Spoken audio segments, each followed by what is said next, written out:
सवाल ये है कि कोपार्सनरी 4 डिग्रीज तक ही क्यों लिमिटेड है।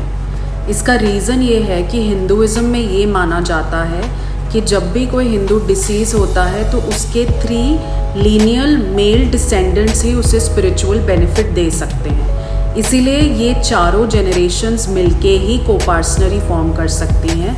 इसीलिए कोपार्सनरी 4 डिग्रीज तक ही लिमिटेड है।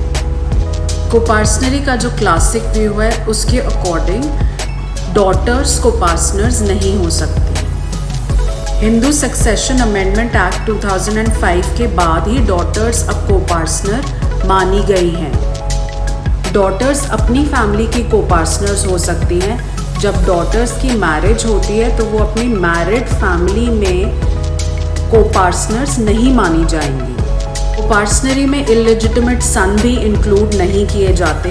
सिर्फ लेजिटिमेट सन्स ही कोपार्सनरी का पार्ट बन सकते हैं। Illegitimate sons joint family members हो सकते हैं। They have a right to be maintained but they can not be coparceners. They can not ask for partition. Coparcenary 4 degrees तक लिमिटेड है बट उन डिग्रीज में कितने लोग हैं उस पर कोई लिमिटेशन नहीं है। कोपार्सनरी बहुत बड़ी भी हो सकती है और कभी कभार आप देखेंगे कोपार्सनरी ओवरलैप भी करती है। सेम मेंबर्स एक कोपार्सनरी और दूसरे कोपार्सनरी दोनों में ही एग्जिस्ट करते हैं। इसे हम बोलते हैं कोपार्सनरी विद इन कोपार्सनरी। जिस प्रॉपर्टी के साथ कोपार्सनर्स डील कर रहे हैं वो जॉइंट फैमिली प्रॉपर्टी या मोर स्पेसिफिकली कोपार्सनरी प्रॉपर्टी बोली जाती है। इसका मतलब ये है कि उसमें सिर्फ कोपार्सनर्स का ही शेयर होगा। जबकि अगर कोई प्रॉपर्टी किसी की सेल्फ एक्वायर्ड प्रॉपर्टी है तो उसे सेपरेट प्रॉपर्टी बोलेंगे और वो सक्सेशन के थ्रू डिवॉल्व होगी लीगल एयर्स पे। क्लासिक व्यू के अकॉर्डिंग कोपार्सनरी प्रॉपर्टी डिवॉल्व करेगी डॉक्ट्रिन ऑफ सर्वाइवरशिप के बाद। मतलब जो सर्वाइविंग कोपार्सनर्स हैं उनको प्रॉपर्टी मिलेगी रादर दैन सक्सेशन।